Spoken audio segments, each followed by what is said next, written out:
I still remember that evening as if it happened yesterday.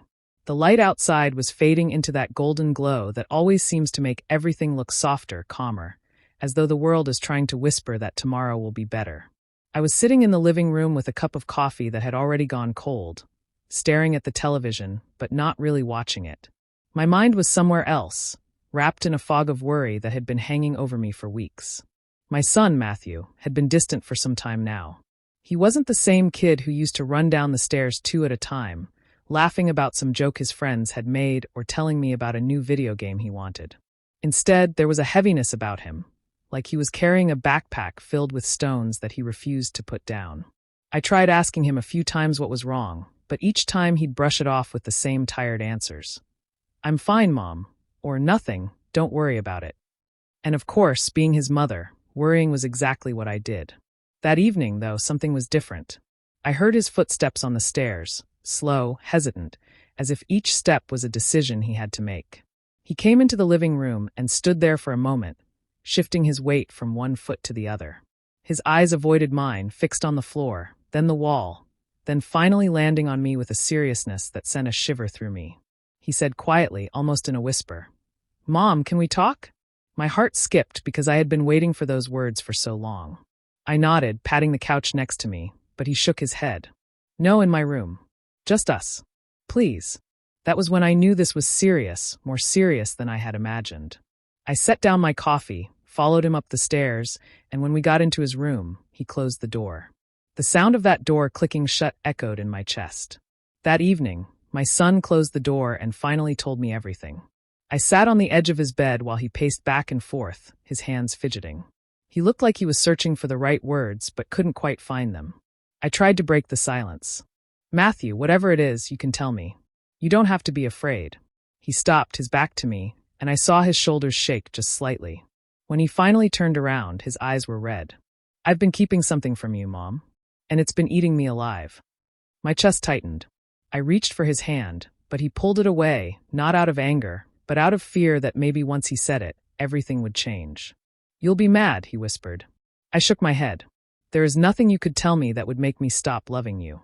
Those words must have been the key he needed because he finally sat down beside me, took a deep breath, and began.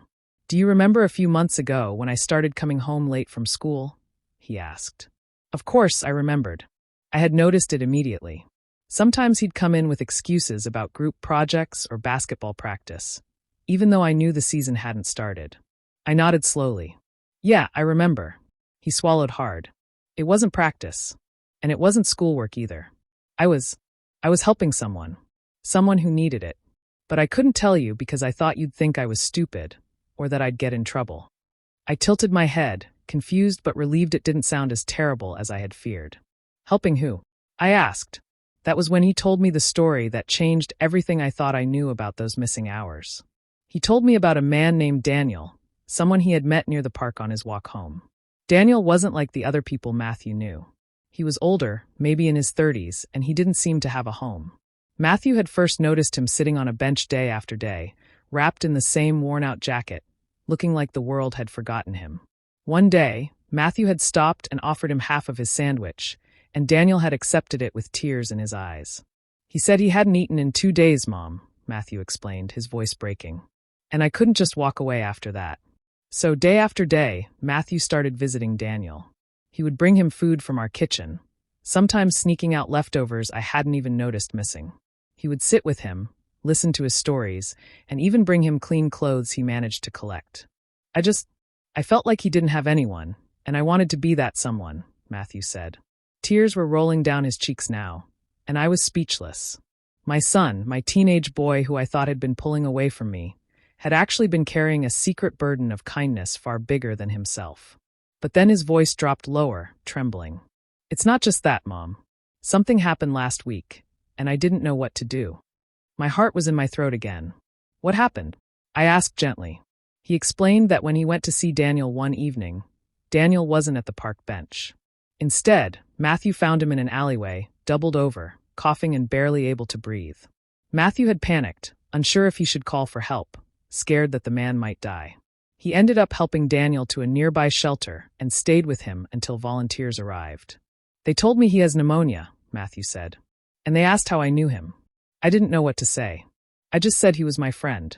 But Mom, I didn't want you to find out like this. I didn't want you to think I was sneaking around or doing something wrong. I was just trying to help. At that moment, I realized all those late nights I had spent worrying he might be in trouble, making bad choices, hanging out with the wrong crowd, had been completely misplaced. My son wasn't hiding mistakes. He was hiding his compassion because he thought I wouldn't understand. I pulled him into my arms, and he finally let himself cry on my shoulder the way he used to when he was little. I whispered to him that I wasn't mad, that I was proud of him, prouder than words could ever say. Matthew, I said softly, you have the kind of heart that this world needs more of. You saw someone hurting and you helped, even when it was hard. That doesn't make me angry. It makes me love you even more. He sniffled, pulling back to look at me. So, you're not upset I didn't tell you sooner? I smiled through my own tears. I wish you had, because I would have wanted to help too.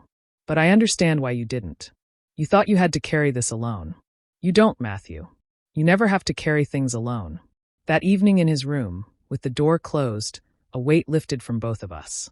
He had finally told me everything, and it changed the way I saw not only him, but the quiet strength of his heart.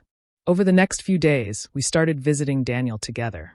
I met him at the shelter where he was recovering, and he turned out to be one of the most gentle, thoughtful people I had ever spoken to. Life had dealt him a hard hand. Lost jobs, family struggles, illness. But beneath it all, he still had hope. He told me how much Matthew's kindness had meant to him, how it gave him a reason to keep going when he felt invisible to the world. Listening to that, I felt an overwhelming pride in my son. I had spent weeks worrying about the wrong things, when the truth was he was quietly becoming a young man I could admire. And maybe, just maybe, that night when he closed the door and told me everything, he gave me a gift too. The chance to see him not just as my little boy, but as someone who could change lives with his compassion.